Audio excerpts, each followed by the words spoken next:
এ হচ্ছে দাদুর বাগান। এখানে শশা গাছ রয়েছে।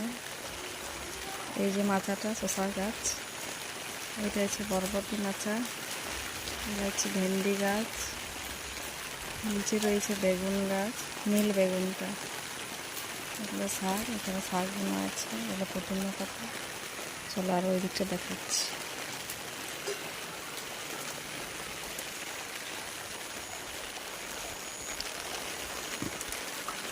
কুমড়ো গাছ আছে, রাহের গাছ, ঝিঙে ঝিঙে ধরেছে দিবে,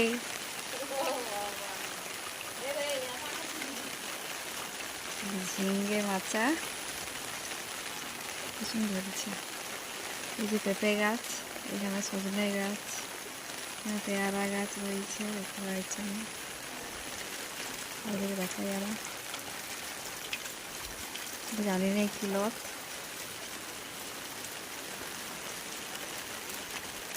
এ দেখো ভুট্টা গাছ, এরকম ভুট্টা হয় গাছটা। এই গাছটা মরে গেছে, একটু ফেলে দেওয়া হয়। ওই দেখো কচুর, তোমরা বলো না কচুর লতি, এখান থেকে লতি হয়। ওই কচু শাক, কচু এই ডাঁটগুলো থেকে ইলিশ মাছের মাথায় দিয়ে ভালো রান্না হয়। ওই যে একটা কচুর এবং পুরো ঝুড় হয়ে আছে। এখানে রয়েছে আম গাছ, এখানে কাঁঠাল গাছ, টুকটাক শাক সবজি আছে এগুলো। দাদুর বাগানে এমন কিছু সবজি নেই যেটা বাজারে পাওয়া যায় না, সমস্ত কিছু আছে। দেখি কীরকম লাগছে এগুলো বাগানিয়ে। ঝিঙেটা কত বড় ধরে আছে, এই দেখো, এই যে ছোটো, আর ভিতরে ভিতরে অনেক রয়েছে। এরকম মাচা করে এগুলো চাষ করা হয়।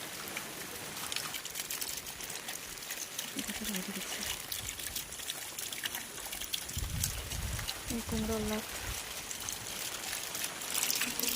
ভেন্ডি গাছ, একটা ভেন্ডি গাছ লাগালে অনেকগুলো ভেন্ডি পাওয়া যায়, আর অনেক দিন ধরে হতেই থাকে। গাছটা লম্বা লম্বা হয়েই চলে যায়, উপর দিকে ওঠে।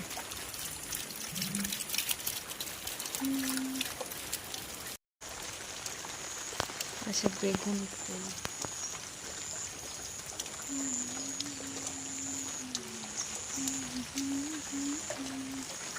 একটা আলটা বেগুন দিচ্ছে।